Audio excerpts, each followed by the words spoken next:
Президент осы аптада жол тақырыбын жалғастырды. Атырау облысының әлеуметтік экономикалық дамуын талқылаған мәжілісте үкімет пен облыс әкімдіктері 2025 жылға дейін жергілікті жерлердегі жолдардың 95%-ін жөндеп ретке келтіруге тиіс. Жалпы 2019 жылдан бастап осы мақсатқа жыл сайын республикалық бюджеттен 50 миллиард теңге бөлінеді. Жол құрылысына және оны жөндеуге жергілікті бюджеттен де қаржы жұмсалады. Нәтиже жоқ деп айтуға болады, деді президент. Бұл бірден тоқталып кететін мәселе. Ал мәжілістің басты тақырыбына келсек, өткір проблемалар қозғалды. Көзге көрініп тұрған мәселелер өз алдына мемлекет ақшасының жұмсалуы дегенді біз қалт жібермейміз. Соған орай мынадай мысал. Ұлттық индустриалды мұнай-химия технопаркі арнайы экономикалық аймақтың инфрақұрылымдық құрылысы аяқталмаған. 2015 жылы бұл нысанды дамытуға 162 миллиард теңге бөлінген. Бірақ осыған дейін бір ғана жоба іске асқан. Полипропилен және полиэтилен өндірісі бойынша ірі жобалар әлі жүзеге аспаған. Өйткені қажетті инвестор мен өнімді сататын нарық табылмаған. Бұл жерде біздің күзде алған сұхбат еске түсті. Полипропилен мен полиэтиланол бұл дүние жүзіндегі үлкен сұраныстағы химиялық мұнайдан өнімі. Бұдан пакеттен бастап тамаққа шейін жасайды. Қазіргі таңда осы полипропилен мен полиэтанолдың саудасы 1 триллионнан асып отыр. Дүние жүзінде 2025 жылы 1 триллион 800 миллиардқа жетеді деп отыр. Бүткіл химиялық өнімнің 60%-ын құрап отырған осы полиэтанол мен полипропилен. Бізде шығаруға болады, иә? Бізде шығаруға болады. Бізде мемлекет KPI деген үлкен жоба бар. Полипропилен шығаратын бүткіл инфраструктурасын апарып қойды. Бірақ 10 жыл болды осы завод бітпей жатыр. Іске қосылмай жатыр, өкінішке орай. Жұмыссыздық, ауыз су тапшылығы, экологиялық ахуал, сарайшық. Альбина Әшім жалғастырады.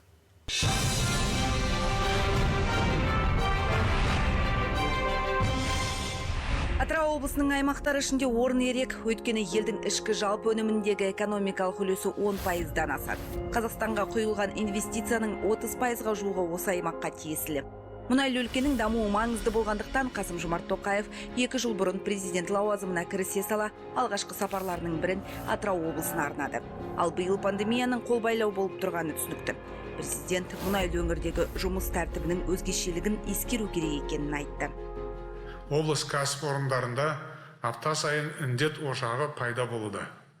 Облыс әкіміне ірі өндірістік кәсіпорын басшыларымен бірлесіп, індеттің алдын алу және онымен күрес шараларын уақытылы қабылдауды тапсырамын. Вақтылық тәсілмен істейтін жұмысшылардың денсаулығын мұқият қадағалау қажет. Жиын онлайн өткендіктен облыс билігі оңай құтылды деп ойламаңыз. Президент өңірдің өзекті мәселелерін жақсы біліп отыр. Мысалы, індет дендеген сайын әбден қабынған іріңде жарылып кетті.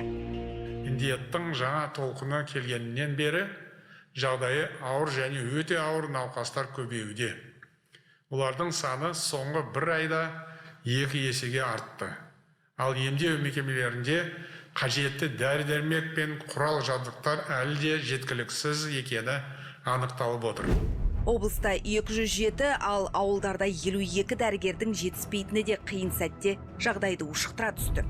Парадокс әрине, бай мұнайлы өлке дәрігер маманға мұқтаж. Жалпы мұнай өңірдің бір жағынан бағы, екінші жағынан соры да сияқты. Өйткені осы салада жұмыс істейтін санаулы азамат өлкенің орташа жалақысына әжептәуір салмақ беріп тұр. Атырау облысының көрсеткіші республикалықтың өзінен 1,6 есе жоғары. Орташа жалақы 358 мың теңге. Есесіне айлығы шайлығына да жетпейтіндер бай қалада кедей өмір сүруге мәжбүр. 40 мың ақша табатын айына сондай адамдарды білем. Қала бойынша бізде 120, в основном 80 мың теңге. Жолдасым дәрігері болып, 100-дің үстіне зарплата алып, мына қайтыс болып, өз-өзіне жете алмайды. Қызым госслужбада жасайды, 100 мың теңге алады. Күн көрісіміз қиын болып даже маршрутқа мына алмаймыз, жаяу келе жатырмын. Қымбатшылық, е? Қымбатшылық өте, ет дейтін бәлен мың, балық тағы сондай. Сармайдың дұрысы 3 мың теңгенің үстінде. Келіспеймін, ондай баға жоқ.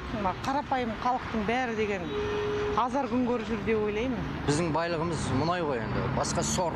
Атыраудың мұнайда өнеркәсіп мұнайда жасайтынымен ауыл шаруашылығында жасайтын халықтардың балансын шығару керек бәрін. Мұнай саласында жұмыс істейтіндер үшін де жағымсыз жаңалық. 3 жыл ішінде 55 мың адам жұмыстан босайды. Кеңейіп жатқан болашақ жобасына сай қызметкерлерді қысқарту керек. Атырау облысының әкімдігі бұл мәселе бойынша жоспарымыз бар деп сендіріп отыр. 31 мың адамды жаңадан ашылатын кәсіпорындарға орналастырмақ. Атап айтқанда, полиэтилен өндірісі бойынша интеграцияланған газохимиялық кешеннің құрылысы жобасының екінші кезеңі, Қашаған кен орнында газды қайта өңдеу зауытының құрылысы, бутатин өндіру жобасы, полиэтилен терафталата және тазартылған терафтал қышқыл өндірісі сынды ірі өндіріс орындарына азаматтар жұмысқа тартылады. Ал қалған 24 мың адамның тағдыры не болмақ? Олар Атырау облысына өзге өңірлерден келіп жүрген жұмысшылар екен. Ондаған мың адам еңбек нарығында жұмыссыз қалып, босып кетпеуі тиіс. Бұл үкіметке құлақ қағыз. Атырау облысының ғана міндеті емес екенін еске саламын. Жоба аясында вақталық тәсілмен өзге аймақтардың тұрғындары да жұмыс істеп жүр. Үкіметке жұмыстан босатылатын барлық жұмысшыларды біртіндеп еңбекпен қамту мәселесін пысықтауды тапсырамын.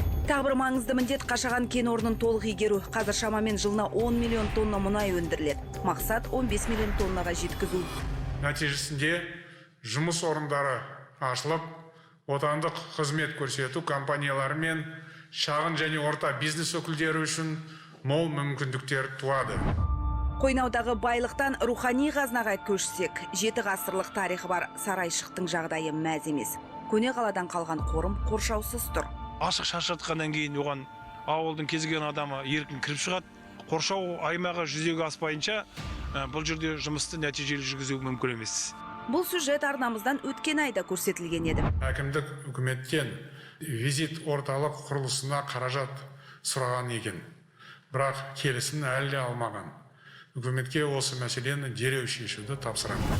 Айта жауыр болып қайта арнамыздан көтерген жайық мәселесі де жиында қозғалды. 2006 жылдан бері тарыла бастаған өзеннің кей жерін жаяу кешіп өтуге болады. Жайық өзенінің жоғарғы ағысында кейбір жерлерде орталарында аралдар пайда болып жатыр. Оның бәрі балық қорына әрине кері әсер етеді. Онсыз да ауыз суға жармай отырған өңір үшін өте үлкен проблема. Мемлекеттік маңызы бар трансшекаралық өзеннің экожүйесін сақтау үшін 2024 жылға дейінгі Қазақстан-Ресей ынтымақтастығы туралы бағдарлама қабылданды. Енді көрші елмен бірлесіп дереу іске кіріскен жөн. Президент дер кезінде қаржыландыруды ескертті. Жалпы байқасаңыздар, тақырыптар сол қалпы. Ауыз су тапшы, жол жоқ, қымбатшылық. Альбина Жандос Темірғали, президент телерадио кешенінің көмегімен апта.